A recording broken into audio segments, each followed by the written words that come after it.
আসসালামু আলাইকুম রহমতুল্লাহ। সবাই কেমন আছো বন্ধুরা? চলে এলাম আবার একটা নতুন ভিডিও নিয়ে, কাজের ভিডিও। এই মসজিদে একটা ডিজাইন হওয়ার কথা ছিল, তাই কাজটা আবার চালু করে দিয়েছি। যেহেতু মসজিদের কাজ করতেই হবে, তাই শুরু করে দিয়েছি। তো ডিজাইনটা শেষ পর্যন্ত দেখতে থাকো, শেষে দেখে বলবে তোমাদের কেমন লেগেছে কমেন্টে। তো যাই হোক, কাজ করার মতো স্টিক ছিল না, তাই লাঠি দিয়ে স্টিক বানিয়ে কাজটা করেছি। তো শেষ পর্যন্ত দেখতে থাকো, শেষ পর্যন্ত দেখে কাজটা কেমন হয়েছে কমেন্টে বলবে। তোমাদের কমেন্টের মাধ্যমে আরও এরকম ভালো ভালো ভিডিও আনতে পারবো। তবে একটা কথা তোমাদের বলি, সৎ কর্ম করতে থাকো, একদিন সফলতা পাবে ইনশাআল্লাহ। মালিকের ওপর ভরসা রাখো আর সৎ কর্ম করতে থাকো, সফলতা একদিন তোমার দরজায় ঠকা দেবে।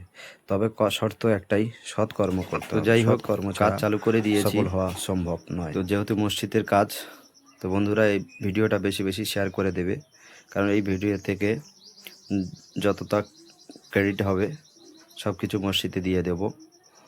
তো আমি বলি না আমার ভিডিও শেয়ার করো, তো এই প্রথম তোমাদের বলছি এই ভিডিওটা শেয়ার করে দেবে। এই ভিডিওটা থেকে যতটা ক্রেডিট হবে সব কিছু মসজিদে দিয়ে দেব, এটা আমার মনের একটা আশা ছিল। তো যাই হোক, এই রঙগুলো যা করছি আগে থেকে আমার ওয়াদা ছিল মসজিদে আমি দেবো। পট্টিটা দেওয়ার কথা ছিল, তাই মসজিদের ইমাম সাহেব বলল পট্টিটা দেবে, রঙটা কি হবে।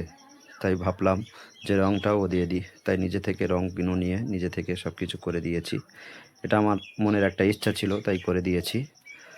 তো যাই হোক, তোমাদের কেমন লেগেছে বা আমার কথার মধ্যে যদি কিছু ভুল হয়ে থাকে সেটাও বলবে। এই মসজিদের এটা বাইরের সাইডে কাজ হচ্ছে বন্ধুরা, কিন্তু এর ভিতরে কাজ সব কিছুই বাকি আছে। এখন ভিতরে কিছু হয়নি, ভিতরে শুধু প্লাস্টার হয়েছে, পট্টি রং কিছুই হয়নি। তো এখন রোজার মাসে, রোজার সময় একটু ঝামেলা আছে, তাই রোজার মাসে আর হলো না।